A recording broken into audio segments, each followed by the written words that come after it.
دعاء مكارم الأخلاق. بسم الله الرحمن الرحيم. اللهم صل على محمد وآل محمد، وبلغ بإيماني أكمل الإيمان، واجعل يقيني أفضل اليقين، وانتهي بنيتي إلى أحسن النيات، وبعملي إلى أحسن الأعمال. اللهم وفر بلطفك نيتي، وصحح بما عندك يقيني، واستصلح بقدرتك ما فسد مني.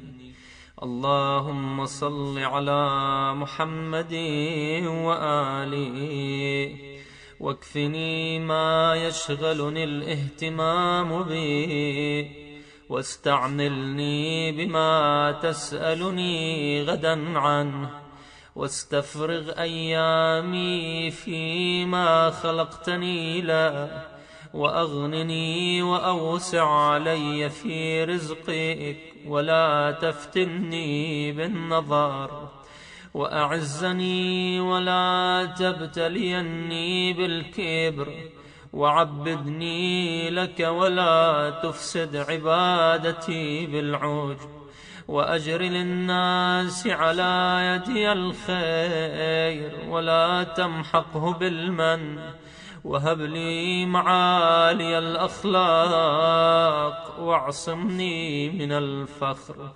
اللهم صل على محمد وآله، ولا ترفعني في الناس درجة إلا حططتني عند نفسي مثلها، ولا تحدث لي عزا ظاهرا إلا أحدثت لي ذلة باطنة عند نفسي بقدرها.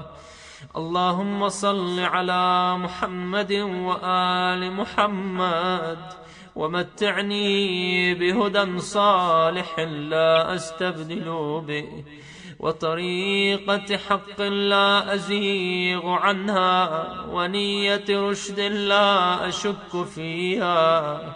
وعمرني ما كان عمري بذلة في طاعتك، فإذا كان عمري مرتعا للشيطان فاقبضني إليه قبل أن يسبق مقتك إلي، أو يستحكم غضبك علي.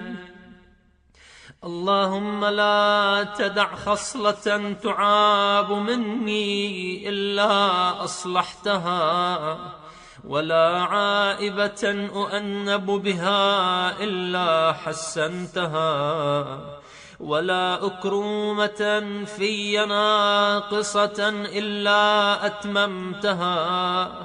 اللهم صل على محمد وآل محمد، وأبدلني من بغضة أهل الشنآن المحبة، ومن حسد أهل البغي المودة، ومن ظنة أهل الصلاح الثقة، ومن عداوة الأدنين الولاية، ومن عقوق ذوي الأرحام المبرة، ومن خذلان الأقربين النصرة، ومن حب المدارين تصحيح المقا، ومن رد الملابسين كرم العشرة، ومن مرارة خوف الظالمين حلاوة الأمنا. اللهم صل على محمد وآله، واجعل لي يدا على من ظلمني، ولسانا على من خاصمني، وظفرا بمن عاندني، وهب لي مكرا على من كايدني، وقدرة على من اضطهدني، وتكذيبا لمن قصبني، وسلامة ممن توعدني، ووفقني لطاعة من سددني، ومتابعة من أرشدني. اللهم صل على محمد وآله، وسددني لأن أعارض من غشني بالنصح، وأجزي من هجرني بالبئر، وأثيب من حرمني بالبذل، وأكافئ من قطعني بالصلة، وأخالف من اغتابني إلى حسن الذكر، وأن أشكر الحسنة وأغضي عن السيئة. اللهم صل على محمد وآله، وحلني بحلية الصالحين، وألبسني زينة المتقين، في بسط العدل وكظم الغيظ وإطفاء النائرة، وضم أهل الفرقة، وإصلاح ذات البين، وإفشاء العارفة، وستر العائبة، ولين العريكة، وخفض الجناح، وحسن السيرة، وسكون الريح، وطيب المخالقة، والسبق إلى الفضيلة، وإيثار التفضل، وترك التعيير، والإفضال على غير المستحق، والقول بالحق وإن عز، واستقلال الخير وإن كثر من قولي وفعلي، وأكمل ذلك لي بدوام الطاعة ولزوم الجماعة، ورفض أهل البدع ومستعملي الرأي المخترع. اللهم صل على محمد وآله، واجعل أوسع رزقك علي إذا كبير، وأقوى قوتك في إذا نصبت، ولا تبتلني بالكسل عن عبادتك، ولا العمى عن سبيلك، ولا بالتعرض لخلاف محبتك، ولا مجامعة من تفرق عنك، ولا مفارقة من اجتمع إليك. اللهم اجعلني أصول بك عند الضرورة، وأسألك عند الحاجة، وأتضرع إليك عند المسكنة، ولا تفتني بالاستعانة بغيرك إذا اضطررت، ولا بالخضوع بسؤال غيرك إذا افتقرت، ولا بالتضرع إلى من دونك إذا رهبت، فأستحق بذلك خذلانك ومنعك وإعراضك يا أرحم الراحمين. اللهم اجعل ما يلقي الشيطان في روعي من التمني والتظني والحسد ذكرا لعظمتك، وتفكرا في قدرتك، وتدبيرا على عدوك، وما أجرى على لساني من لفظة فحش أو هجر أو شتم عرض أو شهادة باطل أو اغتياب مؤمن غائب أو سب حاضر، وما أشبه ذلك نطقا بالحمد لك. وإغراقا في الثناء عليك، وذهابا في تمجيدك، وشكرا لنعمتك، واعترافا بإحسانك، وإحصاء لمننك. اللهم صل على محمد وآله، ولا أظلمن وأنت مطيق للدفع عني، ولا أظلمن وأنت القادر على القبض مني، ولا أضلن وقد أمكنتك هدايتي، ولا أفتقرن ومن عندك وسعي، ولا أطغين ومن عندك وجدي. اللهم إلى مغفرتك وفادت، ومن عفوك قصدت. اللهم إلى مغفرتك وفادت، وإلى عفوك قصدت، وإلى تجاوزك اشتقت، وبفضلك وثقت.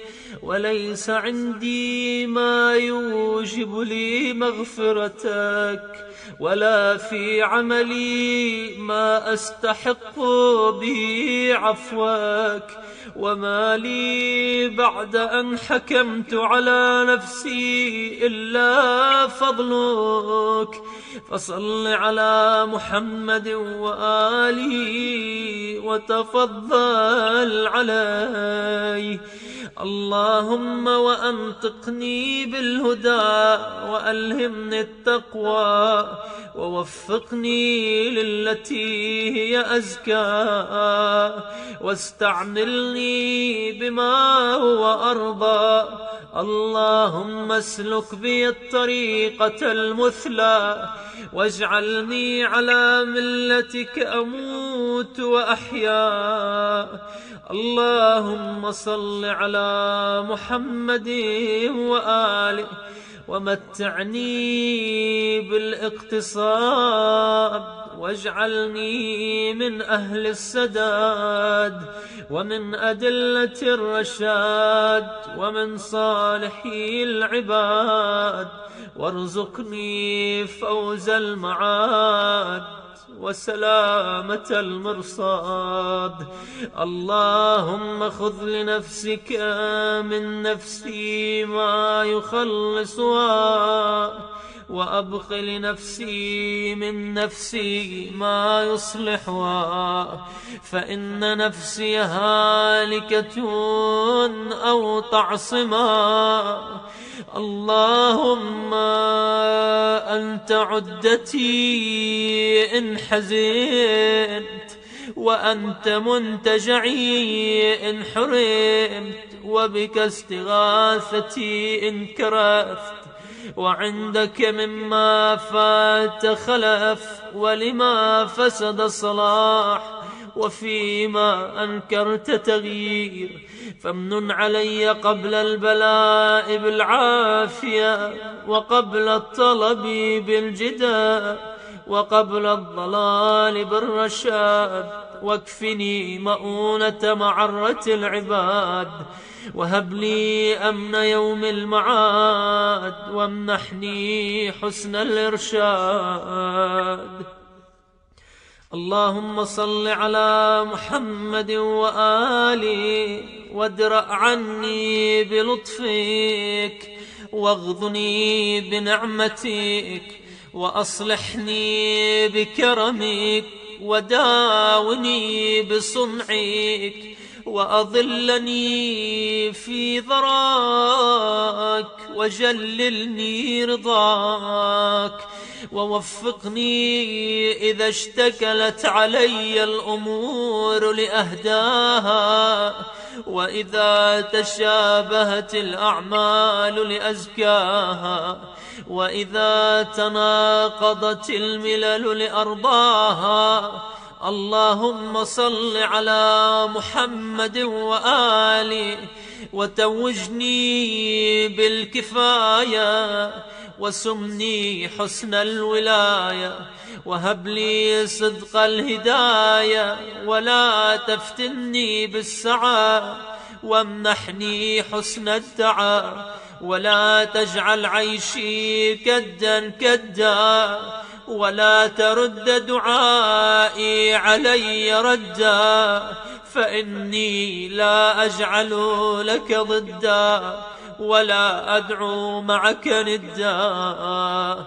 اللهم صل على محمد وآله وامنعني من السرف وحصن رزقي من التلف ووفر ملكتي بالبركة فيه وأصب بي سبيل الهداية للبر فيما أنفق فيه. اللهم صل على محمد وآله واكفني مؤونة الاكتساب وارزقني من غير احتساب فلا أشتغل عن عبادتك بالطلب ولا أحتمل إصر تبعات المكسب. اللهم فأطلبني بقدرتك ما أطلب وأجرني بعزتك مما أرهب. اللهم صل على محمد وآله وصن وجهي باليسار ولا تبتذل جاهي بالإقتار فأسترزق أهل رزقك وأستعطي أشغار خلقك فأفتتنا بحمد من أعطاني وأبتلى بذم من منعني وأنت من دونهم ولي الإعطاء والمنع. اللهم صل على محمد وآله وارزقني صحة في عبادة وفراغا في زهادة وعلما في استعمال وورعا في إجمال. اللهم اختم بعفوك أجلي وحقق في رجاء رحمتك أملي وسهل إلى بلوغ رضاك سبلي وحسن في جميع أحوالي عملي.